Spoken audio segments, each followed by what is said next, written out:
Assalamualaikum warahmatullahi wabarakatuh. Halo teman-teman, pertemuan kali ini kami akan membahas materi mengenai kegiatan usaha bank. Sebelumnya, perkenalkan kami dari kelompok 2 dengan anggota kelompok Jenny Alma Solihah dengan NIM 22401086, Luluk Hosnaini dengan NIM 22401084, dan Nabilah Fitri dengan NIM 22401096. Pertama, jenis kegiatan usaha bank umum dan BPR. Jenis kegiatan usaha bank umum.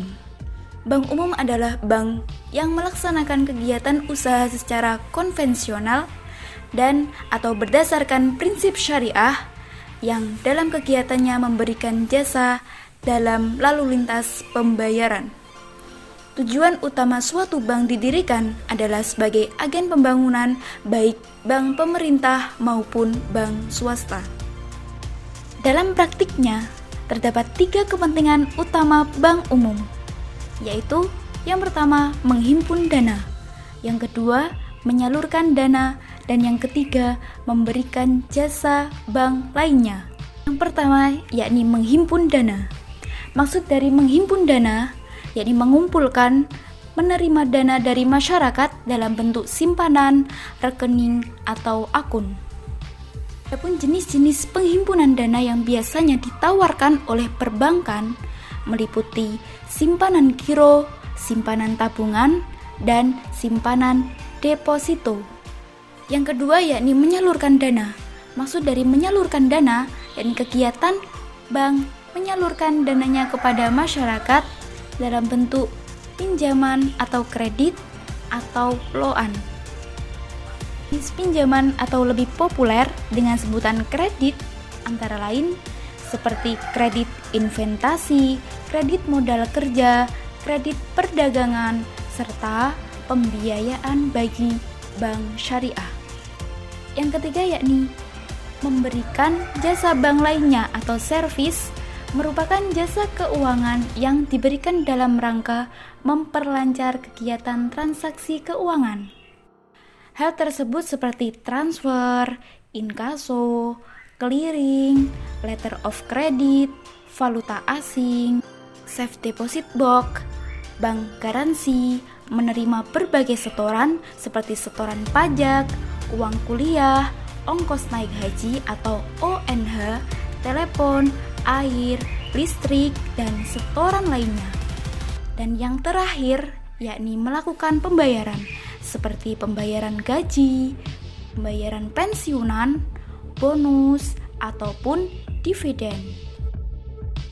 Selanjutnya, kegiatan usaha bank perkreditan rakyat atau yang biasa kita sebut BPR. BPR adalah bank yang melaksanakan kegiatan usaha secara konvensional atau berdasarkan prinsip syariah yang dalam kegiatannya tidak memberikan jasa dalam lalu lintas pembayaran. Adapun usaha-usaha yang dapat dilaksanakan oleh BPR meliputi 1. Penghimpunan dana masyarakat. BPR menghimpun dana masyarakat dengan menawarkan produk tabungan dan deposito dan produk penghimpunan dana lainnya yang diperbolehkan sesuai dengan peraturan Bank Indonesia. 2. Penyaluran dana kepada masyarakat. BPR menyalurkan dananya dalam bentuk kredit dan penempatan pada bank lain. Yang ketiga, tidak memberikan jasa lalu lintas pembayaran. BPR dilarang menawarkan giro karena BPR tidak boleh melakukan transaksi lalu lintas pembayaran. Yang kedua, perbedaan bank umum, BPR, dan koperasi. Pengertian bank umum sesuai dengan Undang-Undang Nomor 10 Tahun 1998 adalah bank yang melaksanakan kegiatan usaha secara konvensional dan atau berdasarkan prinsip syariah yang dalam kegiatannya memberikan jasa dalam lalu lintas pembayaran. Sedangkan pengertian bank perkreditan rakyat atau BPR menurut Undang-Undang Nomor 10 Tahun 1998 adalah bank yang melaksanakan kegiatan usaha secara konvensional atau berdasarkan prinsip syariah yang dalam kegiatannya tidak memberikan jasa dalam lalu lintas pembayaran. Artinya, Di sini, kegiatan BPR jauh lebih sempit jika dibandingkan dengan kegiatan bank umum. Bagaimana dengan koperasi?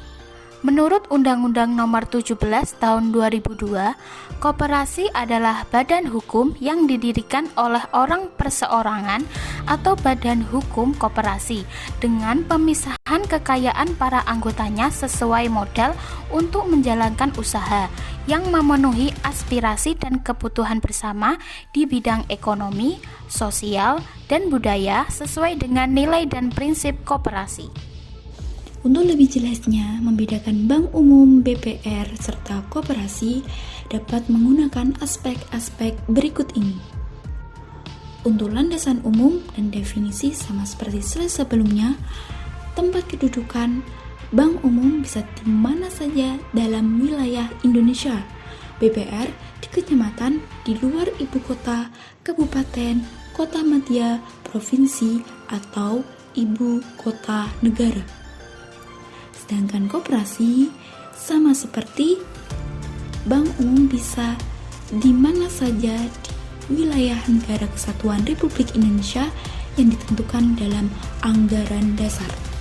Untuk modal distributor, bank umum mendapatkan 3 triliun, BPR 5 miliar untuk wilayah DKI Jakarta, 2 miliar untuk ibu kota provinsi di Pulau Jawa dan Bali, dan wilayah kabupaten atau kota madya Botabek. Jadi Botabek saja untuk 1 miliar buat ibu kota provinsi di luar Pulau Jawa dan Bali di wilayah Pulau Jawa dan Bali selain butir A dan B di atas. Selanjutnya 500 juta di wilayah lain di luar wilayah sebagaimana disebut dalam butir A, B, dan C. Selanjutnya koperasi primer setoran 5 juta, koperasi sekunder 15 juta. Untuk pemilikan bank umum boleh dimiliki warga negara asing atau WNA atau badan hukum asing. Sedangkan BPR harus dimiliki oleh WNI atau Badan Hukum Indonesia. Sedangkan untuk koperasi, yakni pemilikannya ialah para anggota koperasi sendiri. Bentuk hukum bank umum yakni perseroan terbatas atau PT, koperasi perusahaan daerah atau PD. Untuk BPR yakni perusahaan perseroan daerah atau Perseroda, perusahaan umum daerah atau Perumda, koperasi perseroan terbatas atau PT.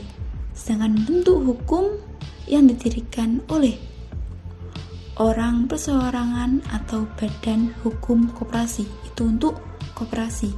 Yang terakhir yakni bentuk penghimpunan dana untuk bank umum yakni giro, tabungan, deposito, dan sertifikat deposito. Tapi nanti untuk bank umum bisa menambahkan servis-servis lainnya. Untuk penghimpun dana BPR bisa tabungan dan deposito berjangka. Sedangkan koperasi yakni untuk simpanan jangka pendek maupun jangka panjang. Dari ketiga pengertian di atas dapat disimpulkan bahwa bank umum diberikan kewenangan untuk memberikan jasa lalu lintas pembayaran, sedangkan BPR tidak memiliki kewenangan tersebut.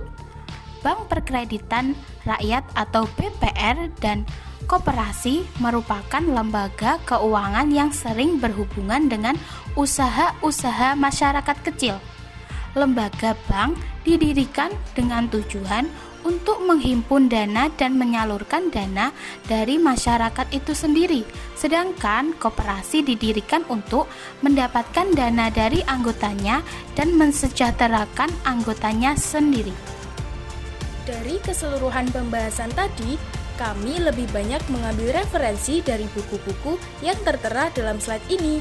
Jika Anda berkenan untuk lebih memperdalam, silakan untuk membaca dan mempelajarinya.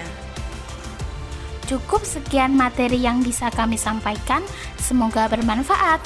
Terima kasih. Wassalamualaikum warahmatullahi wabarakatuh.